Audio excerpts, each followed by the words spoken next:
Je vous en prie. Oui, Monsieur le Président, dans le paragraphe décide d'affecter, nous souhaiterions rajouter que le dispositif soit orienté en particulier vers des PME ou ETI territoriales s'inscrivant dans une stratégie porteuse d'enjeux techniques, technologiques ou de savoir-faire rares, qui pourraient ainsi retrouver un rebond plus favorable ou qui pourraient avoir à se défendre face à des compétiteurs particulièrement agressifs. En effet, le tissu économique en Picardie et Nord-Pas-de-Calais est particulièrement riche d'entreprises PMI au savoir-faire historique. Dans la guerre économique que nous vivons, à côté des financements, il est nécessaire d'avoir aussi une stratégie de marché où l'intelligence consiste à viser la création de produits de valeur et de savoir-faire. La France a particulièrement du mal à faire grandir ses entreprises. Il s'agit d'accompagner le plus tôt possible les PMI ou ETI les plus prometteuses, ne pas se disperser ou risquer d'aider des filiales de groupes où la décision stratégique est souvent déléguée loin de notre territoire.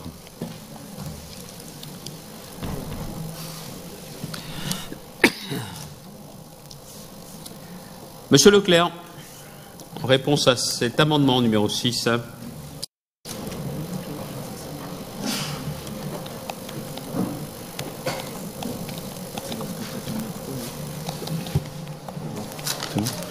Oui, Monsieur le Président, ce dispositif s'adresse d'ores et déjà aux petites entreprises, aux PME, et donc cet amendement n'a pas lieu d'être. Les grands groupes font déjà leur propre recherche et avancées sur l'intelligence artificielle. Cette délibération vise à reconduire justement finalement un dispositif qui a rencontré son public, et donc les fonds ont été dépensés à juste titre, et nous les reconduisons justement sur les petites et moyennes entreprises. Je voudrais profiter de la minute et demie qui me reste pour justement pour parler de cette délibération et dire que, au fond, si on prend un peu de recul, ce qui est important, c'est justement de faire face et d'anticiper. Parce que la vague de l'intelligence artificielle sera plus haute et plus forte que la vague du numérique. Je partage avec vous des conclusions d'une étude publiée récemment. Les applications vont arriver sur le marché en 2023 avec un lot de bouleversements inattendus. Dans un premier temps, ces applications vont augmenter la productivité des entreprises et vont transformer les métiers. Et si nous ne faisons rien, c'est 300 000 emplois qui seront impactés. Puis dans un deuxième temps, l'intelligence artificielle va créer de nouvelles demandes, de nouveaux produits, de demandes de nouveaux produits. C'est autant d'opportunités pour 200 000 salariés, cadres et agents de maîtrise. Il y a pour notre région des enjeux extrêmement élevés, de formation surtout, de l'ensemble des salariés. Et puis un chiffre qui m'a vraiment interpellé, c'est qu'en sus, nous cherchons 4200 experts pour notre région, sachant qu'aujourd'hui, en France, il y a 5000 experts en intelligence artificielle. C'est peu dire du défi qui a été pris à bras-le-corps par le Conseil régional, sous votre impulsion, Monsieur le Président, dans une démarche proactive avec Opcalia, le MEDEF, avec l'État, et une démarche concertée, notamment avec le vice-président Nicolas Lebas. En conclusion de cette étude, et je souhaite le partager avec vous, chers collègues, nous aborderons ces défis sous 3 axes. La formation, la synergie des acteurs de l'intelligence artificielle, et je peux dire que la mission en Israël a permis de décloisonner les laboratoires, les entreprises, pour qu'ensemble ils puissent œuvrer et trouver des solutions. Et troisième axe, le soutien en intelligence artificielle d'entreprises, et nous allons démarrer par un batch de 15 entreprises. C'est ce dernier point qui sera traité par cette délibération, reconduisant un dispositif qui a rencontré son public. Merci, Monsieur le Vice-président Delbar, pour avoir impulsé les choses il y a 1 an, 2 ans. Je sollicite, bien entendu, votre vote à l'unanimité pour cette délibération. Merci.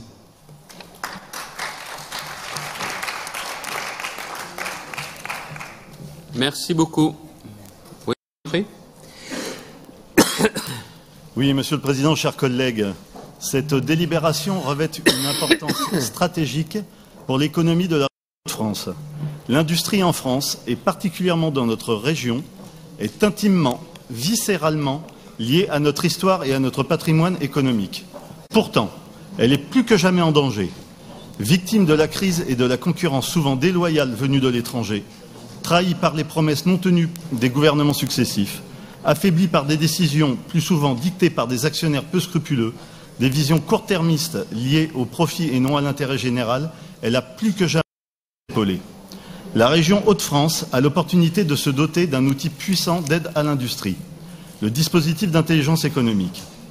Alors que les conflits mondiaux se sont transformés en conflits économiques, dans un environnement en grande mutation, il convient en effet de se doter d'outils et de conseils aptes à accompagner les entreprises afin de repenser leur modèle en fonction des évolutions et des opportunités du marché, de sécuriser leurs informations et d'être en temps réel leurs lanceurs d'alerte ou leurs influenceurs. Monsieur le Président, toutes les entreprises doivent être soutenues et notre Conseil général s'honore et se doit de mener à leur côté ce combat. Mais il est un cœur de cible que le Rassemblement national, partout en France et dans notre région, a toujours défendu et mis au cœur de nos propositions économiques. Ce sont nos petites entreprises. Elles sont les actrices économiques les plus fragiles, les moins soutenues, victimes de la concurrence internationale, mais aussi des grands groupes nationaux. Pourquoi ne pas étendre, ou même idéalement prioriser, l'intelligence économique à leur service? Il est bien évident qu'un accompagnement personnalisé est compliqué en ce domaine, mais une action et une veille par secteur d'activité seraient une piste à creuser. La sensibilisation des dirigeants, l'implication et la formation de tous les collaborateurs à cette démarche est également essentielle et stratégique.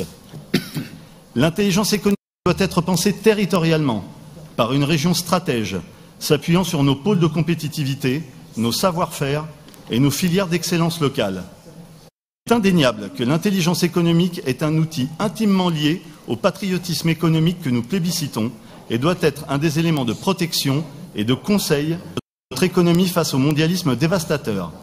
Nulle démagogie, ni argument politique, Monsieur le Président, juste la volonté indéfectible de notre groupe d'être aux côtés de nos entreprises et particulièrement de nos PME ETI, acteurs indissociables au quotidien de notre économie. Je vous remercie.